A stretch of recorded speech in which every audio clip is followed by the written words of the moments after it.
Arnel, Banaga. He earned his nursing qualification, his master's and his PhD from the Philippines. He has practiced as a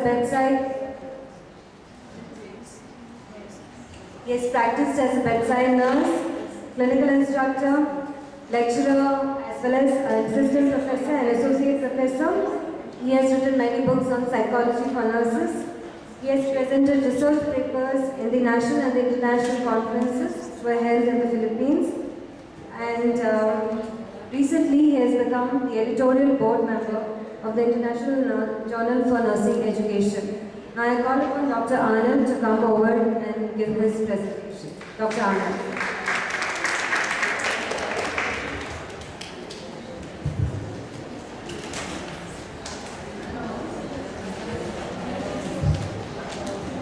Thank you so much, Maria, for a very nice introduction. Good morning to you all. I see I have a tough time talking to you about research proposal and writing for publications. For research proposal, it is very easy because yesterday afternoon, you did already a workshop and you know how to prepare and write research proposal. One thing is left, that is how to convince your mentors, your superiors, maybe your nursing leaders to do the research in your own area. All right? So I will let you know how to convince them, and after that, I will, you know, how to publish these materials that you have written out of your research. So I'm not going to talk so much about research proposal. Instead, I will be focusing on writing for publications. Is there anyone who is already published here? Maybe later on. It's not only all the things to be published will not only be research articles. There are so many things to be published. After all, if you want to be published, you would like to be read. That's the real purpose of publication. You would like to share your ideas. In terms of research publication, you would like to share your the knowledge that you generated out of your research process. Anyway, we're going to talk about how to convince these people in your area. Number one, the process. How are you going to look at your research proposal? It's very tedious, it's very difficult, but let's make it easy. If you're going to look at the picture, this is how you picture a researcher to be, right? They are actually engrossed in reading books, engrossed in reading internet articles. Are you doing one of those things? Are you reading books? No. Yes. No. Are you reading academic articles? Yes. A while back, Mr. Sampat told you about Sinal. Sinal is a very nice resource material for you and I. Why? Because it contains a lot of articles published internationally. Thousands of articles. The graduate students know that. They use it a lot. My students use that also. Right? Okay, so these are the proposal requirements. Number one, of course, you know already about aims, objectives, and significance. You should know, you should have idea about it. Next one, background and rationale, materials and methods. Future direction is very important. References, those books, articles that you have read, and most important is budget. How can you carry out a research without a budget? You see, you have to convince your superiors here. There are so many superiors here. Most probably, they can actually allocate certain budget from the nursing service in order for you to carry out research. You know? Photocopying material is already requiring some amount of money. Going to a certain area for your gasoline is requiring a lot of money. So that means to say you have a budget for your research project. So you have to do a lot of convincing. Yeah? Then the limitations of your study. Do not be grand. Do not have a delusion of grandeur that you would like to conduct a research that will benefit the whole mankind. See? Try to start with the basic thing from your area. Right? Okay. So with this in mind, you're ready. to write a proposal. Alright, number one, the preliminaries. Talk to your mentor. You see, who are your mentors? The leaders.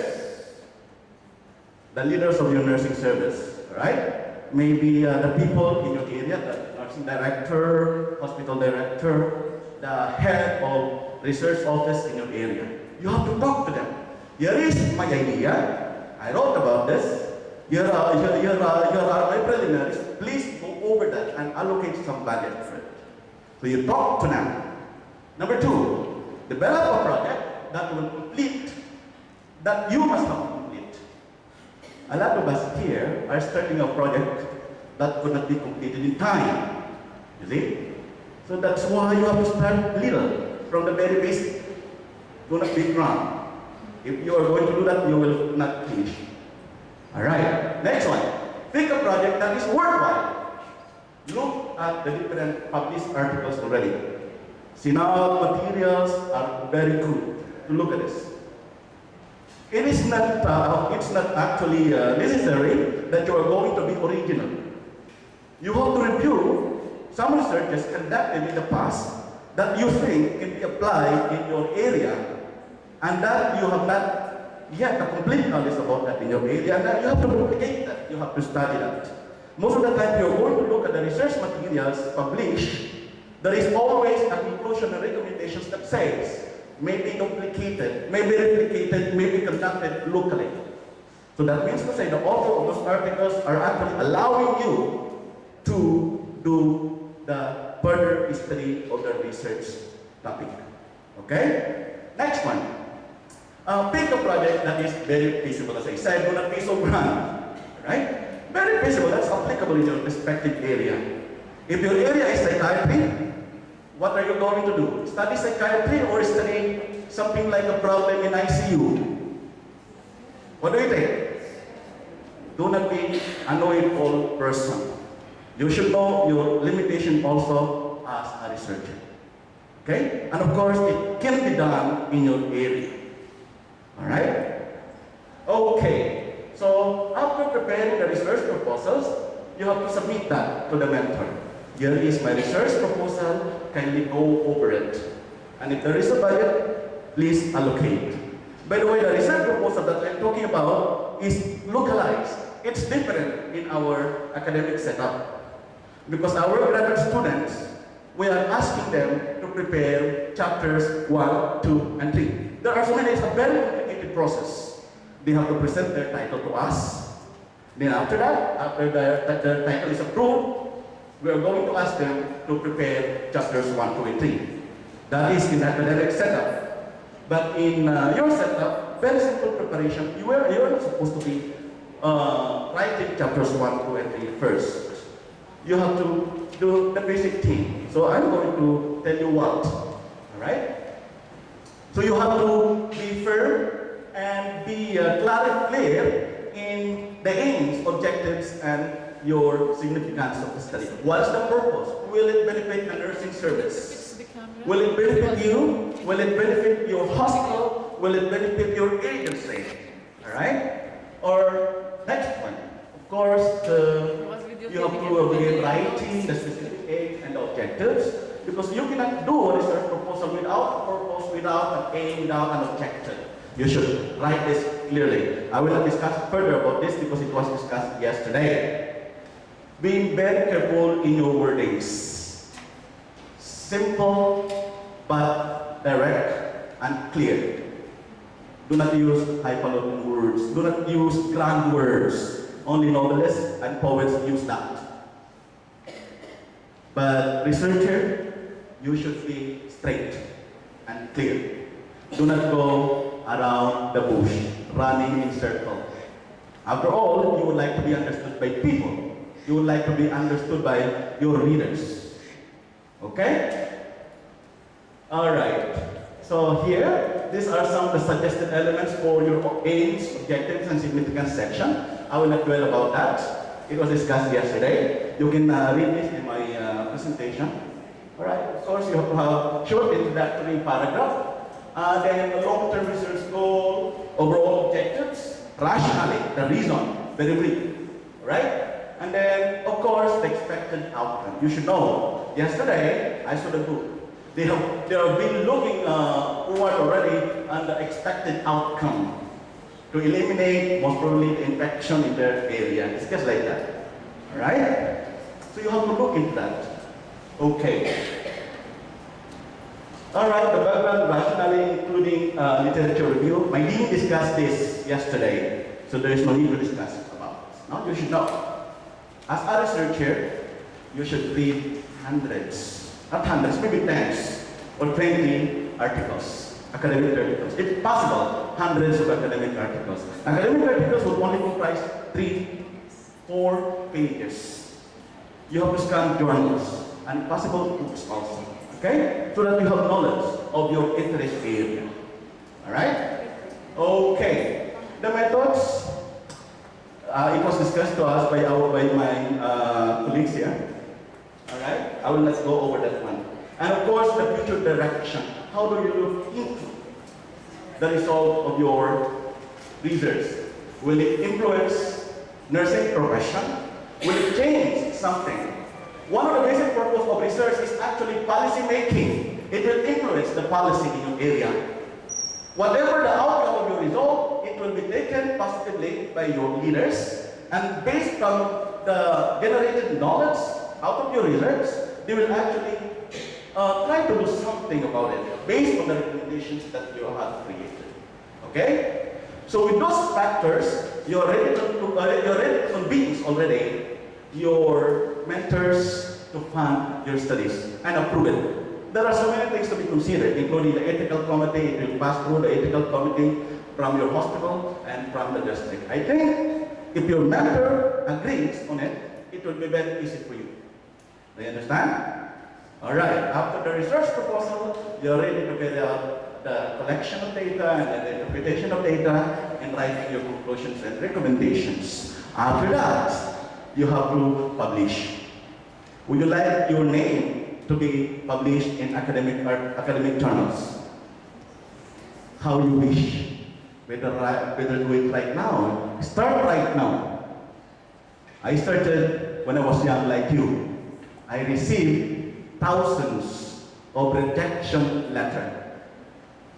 Not only thousands, some I am very lucky if I got a reply. But most of the articles I sent, I did not get any reply at all. I suppose, I myself was an editor before, I suppose it could have gone to the waste basket. Alright? So, anyway, I'll teach you how to do it later on. So, writing for publication. Alright? I have been published. My works are published by Oxford Pajar also, and also with Micro Hill. And I had some articles published in Asian Journal of Nursing. Of course, my area, right? I'm not writing about ICU. I'm not competent about it, all right? Okay, writing for publication. Why writing for publication? Why do you need to write? Is it for honor? Why? Additional knowledge. Publish means to release your articles for the consumption of the public. That means to say, you would like to communicate with the public, you would like to convey to the public your idea and the generated knowledge out of your research. That's the real purpose of that. It's only one. It's not an honor. Of course, honor is actually coming. But of course, your main objective is to communicate. Then honor comes next, because it looks good in your resume, isn't it? Okay, imagine that you publish this article and that article. But of course, take note of that, the real purpose of publication is to communicate. Alright? Is it fun? Of course, writing is fun. Is it just for me? Maybe yes, maybe no. Alright? You would like to influence other people also. Alright, it's an essential part of this scholarly approach. I tell you, if you're going to join an academic institution, your life is incomplete without publication, whether it's in the form of scientific article, research article, chapters in a book, or book. See? you should complete your life by publishing something. Alright? As a professional, you should have also published an article. So start it right now. Okay? Alright. It forces you to reflect on your thinking. This is the problem right now. We keep on telling our students and teaching them critical thinking. But sometimes they are very critical but not thinking at all. You see? So we need to reflect. So by writing something, no? Alright. It's an avenue for dissemination of your work. This is the main purpose. You have to disseminate, you have to communicate, you have to influence the thinking of other people. Okay? It earns income for you as an author. Yes, that's my favorite. Okay? For academic article, it does not earn anything. But for books, you have to wait for every 6 months so that your royalty will come. Academic articles, no. You receive only an honor that says you have written an article in American Journal of Nursing. That's nice. Money-wise, oh, nada, zero. Alright? Okay, it's an avenue for collaboration. As a professional, you need to communicate, you need to associate, you need to work together. After all, it says your collaboration, co-labor. You have to work together with other professionals from your profession. You see? Imagine somebody read your article, everybody will contact you. I would like to follow your article, I would like to write something about your article, I would like to duplicate your article. It's just like that. So everybody will come to you, everybody will call you, everybody will email you. But make it sure, when somebody emails you, write and respond to them. I emailed so many people, very important people, I received no reply at all. You see? When you have published an article and somebody wrote to you, write and respond to them. Okay? Alright. Alright, next one. Writing for publication where? The question is where? There are so many avenues.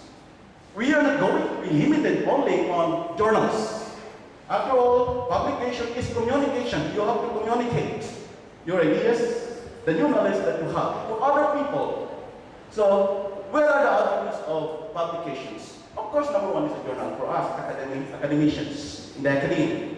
Next one, of course, a book, because I have those things already. A book chapter, a collaboration with other professionals, right? It doesn't necessarily mean to say that you have written the whole book. If you are going to see a book, and there are so many authors on that particular book, that means to say it's a collaborative work conducted by several authors. They did chapter by chapter, right? Then a conference paper, that you have to do very easy. Please, after your attendance in this research workshop, the next time that you attend a conference, you stand in front of the people, not burning the seats. Listening only, isn't it? So it's a challenge that I'm actually posing to you. So you have to write something and present something to other people. A lot of us would like to attend the conference just because we would like to sit down and look at the presenters. And maybe for the foods, maybe for the CME units that we could earn. Yeah? Isn't it? Maybe that's the wake-up call for you. Right? After your attendance here, you do your research, work in your hospital, and present that in your maybe number of conferences, international or local conferences. You start with local conference, maybe in-house service, then you go on national and international conferences. Exhibition, later to the literature, book review. You could do these things all. Okay? Alright. Writing is fun. If you would like to write. I remember my editor says, Dr. Arnel, you know what? You just write what you know and we'll take care of the rest. Alright? You mean by that? I just write and write and write and write. Never mind the grammar, never mind the spelling. After all, in publishing houses, there are editors to look for it. You see? Just write. And one of my mentors says, if you're going to write something, do not think. Write with your heart. First draft. Second draft, write with your mind. Already, during editing process. Graduate students, do not attempt to write grand. Most of the time, you cannot start at all. Write something that's coming from your heart, then your second edition, you write with your head. Okay? So start doing that. All right. Journals were to publish. There are so many journals. It was presented to you by Mr. Sampat. 1 week ago, I was appointed as the editorial board member of the International Journal of Nursing Education. So we can start from that. You see, you can submit articles. But it's not easy, you see? If you're going to submit an article, it will not be very easy. When I first published my article, you know what I did? I sent that to 5 journals. After 2 months, no reply. 3 months, no reply. Nada. At all. So, what did I do next? Rewrite and reset them again. Who knows? And sometimes with style. Before, I sent them with, with ordinary mail. This time, with style, so that I would like to be noticed. I sent that to DHL or to, something like that, to registered mail, so that they will pick up. And these people in the journal, in the editorial board of journals will be intrigued what is in there. Right? Something like that. You have to do that. Okay? All right. The next thing that you're going to do is, of course, to seek the advice of your experienced colleague. I suppose there are so many, especially my students here. Okay? You can actually go and seek the advice of your teachers, mentors. They have master's degree and PhD degree for nothing. They work hard for it. They wrote a lot. They read a lot. Okay? So you have to sit down and go to them. Check the journals listed in the references. How many of you here are going to your library? My students would always say, sir, no time. If you have no time, you cannot write anything. If you have no time to read, much worse, you cannot write. Right? You have to read before you can write. Search the periodical directory. There are so many. So the university, our university give you so much. Thousands of them. And sad to say, students do not use them all. If at all, only I can count them by my fingers. Right? Maybe hand and legs. Yeah? Alright. Here are the tips of writing that I would like to show to you. Good writing takes time. Takes time. Don't be afraid. Take time, make time for writing. Write some more. Write and write until you die. Is it? No, of course not. Write some more. Whether it's academic article, whether it's anything, it is your memoir, it is your journals. As long as you know how to write, you initiate that. If you know that, then everything will be ready. You are ready to write academic articles. Okay? Get feedback from colleagues. Sometimes we are writing something and we keep it by ourselves. We do not want to show that out. Isn't it? When we write something, show to the world that you have written something. Never mind the grammatical lapses. After all, you have the same mistake as the reader. So, no problem. Okay? Alright. Avoid cliche. Use metaphors. Metaphors is used a lot in poetry. Sometimes I write poetry also. Okay? My students read that. It's in my website. Alright? Use active verbs. Now, in research, this is very critical. This is very critical. You do not use passive voice. You use active verbs and active sentences. Now, why are we talking about this? I'm not an English teacher. But this is a basic thing that you're going to do. You understand? That will avoid you to write anything that's going around the bush. If you're going to be direct and straight, you are very clear. Do not move around. Okay? And explore genres. Genres are the different types of areas that you can write about. As I said, short story, novel, poetry. But for you, we're talking about academic articles. So do something about it. Start writing something. Exercise. And of course, find your own voice. Right? After all, if you would like to write something, you have a voice.